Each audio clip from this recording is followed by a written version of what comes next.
Hi welcome back to my channel ಆಟಾದೃಚ. ಇವಾಗ ಮಕ್ಕಳಿಗೆ ರಜಾ ಇದೆಯಲ್ಲ ಅಂತೇಳ್ಬಿಟ್ಟು ನಾವು ಅಕ್ಕನೂರ್ಗೆ ಹೋಗ್ತಾ ಇದ್ವಿ. ಅವ್ರ ಮನೆಯಲ್ಲಿ ತುಂಬ ನಾಟಿ ಕೋಳಿ ಇತ್ತು ಅಂತ ಹೇಳ್ಬಿಟ್ಟು ನಾಟಿ ಕೋಳಿ ಸಾಂಬಾರು ಮಾಡೋಣ ಅಂತೇಳ್ಬಿಟ್ಟು ಕೋಳಿ ಹಿಡಿದು ಬೆಳಗ್ಗೆನೇ ಈ ರೀತಿ ಮುಚ್ಚಿಟ್ವಿ. ಮಕ್ಕಳು ನೀವು ಮಾಡೋ ಸಾಂಬಾರು ಮಾಡೋ ಅಷ್ಟೊತ್ತಿಗೆ ನಮಗೆ ತುಂಬ ಹೊಟ್ಟೆ ಹಸಿವಾಗುತ್ತೆ ಅಂತ ಹೇಳ್ಬಿಟ್ಟು ಅವರೇನೆ ಒಂದು 4 ಮ್ಯಾಗಿ ತಂದು ಈ ರೀತಿ ಮ್ಯಾಗಿ ಮಾಡಿಕೊಂಡು ತಿಂದ್ಕೊಂಡ್ರು ಬೆಳಗ್ಗೆನೇ ತಿಂಡಿನ. ಇನ್ನು ಶ್ರಾವಣಿ ಬಂದಿದ್ಲು, ಮಕ್ಕಳಿಗೆಲ್ಲ ಈ ರೀತಿ ಎಣ್ಣೆ ಮಸಾಜ್ ಮಾಡಿಬಿಟ್ಟು ಎಲ್ರಿಗೂ ತಲೆ ಬಾಚಿ ರೆಡಿ ಮಾಡ್ತಾಯಿದ್ಲು.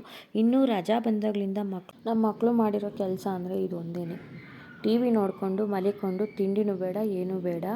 ಇನ್ನು ನಮ್ಮ ಮನೆ ಟಿ ವಿನಲ್ಲಿ ಗೊಂಬೆ ಬಿಟ್ಟರೆ ಏನೂ ಬರ್ತಾಯಿಲ್ಲ 2 ತಿಂಗಳಿಂದ. ಅವ್ರು ನೋಡೋ ಚಾನಲ್ ಅಂದರೆ ಇದು ಒಂದೇ.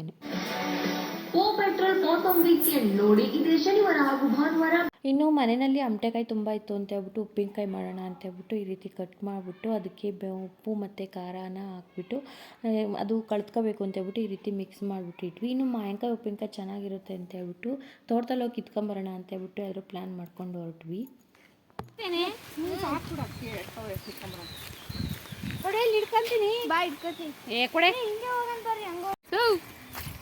ಇನ್ನು ನಮ್ಮ ಮಕ್ಕಳಂತೂ ಬಿದ್ದು ಎದ್ದು ಅವ್ರಿಗೆ ನಡೆಯೋದಕ್ಕೆ ಬರ್ತಾ ಇರಲಿಲ್ಲ. ಈ ಥರ ರೋಡಲ್ಲಿ ಹೇಗೋ ಮುಂದೆ ಹೋದ್ರು.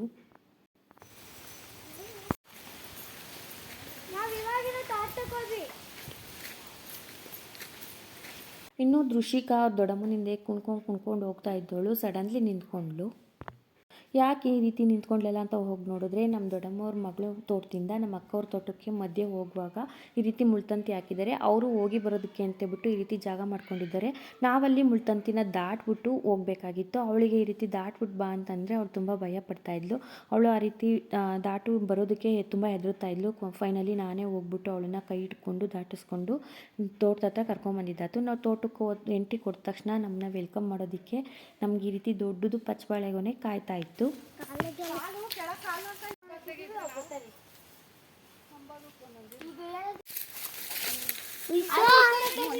ಇನ್ನು ನಾವು ಬಂದಿದ್ದು ಮಾವಿನಕಾಯಿ ಕಿತ್ಕೊಂಡು ಹೋಗೋದಕ್ಕೆ ಅಂತ ಹೇಳ್ಬಿಟ್ಟು ನಮಗೆ ಮಾವಿನಕಾಯಿ ಕೀಳೋದಕ್ಕೆ ಆಗಲೇ ಇಲ್ಲ. ರೋಟಿ ಚಿಕ್ಕದಾಗ್ಬಿಡ್ತು, ತುಂಬ ದೊಡ್ಡದಾಗಿತ್ತು ಅದು ಮಾವಿನ ಮರ. ಅಲ್ಲಿಗನ ಆ ರೋಟಿ ಎಟುಕಲಿಲ್ಲ. ಕೊನೆಗೆ ನಾವು ಈ ರೀತಿ ಹಲಸಿನಣ್ಣು ಎಲ್ಲ ಕಾಣಿಸ್ತು. ಹೋಗ್ಲಿ ಹಲಸಿನಣ್ಣಾದ್ರೂ ನೋಡೋದಂದರೆ ಅವು ಇನ್ನೂ ಹಣ್ಣು ಕೂಡ ಆಗಿರಲಿಲ್ಲ. ಅವನ್ನೂ ಕೂಡ ನಮಗೆ ಕೀಳೋದಕ್ಕಾಗಲಿಲ್ಲ. ನನಗೆ ಈ ರೀತಿ ಒಂದಷ್ಟು ಕರಿಬೇವಿನ ಗಿಡಗಳು ಸಿಕ್ಕಿದ್ವು.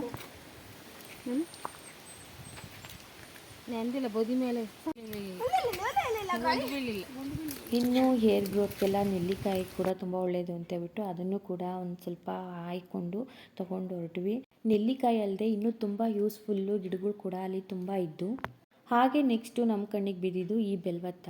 ಈ ಬೆಲ್ವತ್ತ ಗಿಡದಲ್ಲಿ ನಮಗೆ ಜ್ಯೂಸ್ ಮಾಡೋದಕ್ಕೆ ಬಳಸ್ತಾರೆ ಈ ಬೆಲ್ವತ್ತ ಹಣ್ಣನ್ನು. ಇದು ಕೂಡ ತುಂಬ ಬಿದ್ದಿತ್ತು ಅಲ್ಲಿ. ಇದನ್ನು ಕೂಡ ಎತ್ತಿ ಹಾಯ್ಕೊಂಡು ಬಂದ್ವಿ.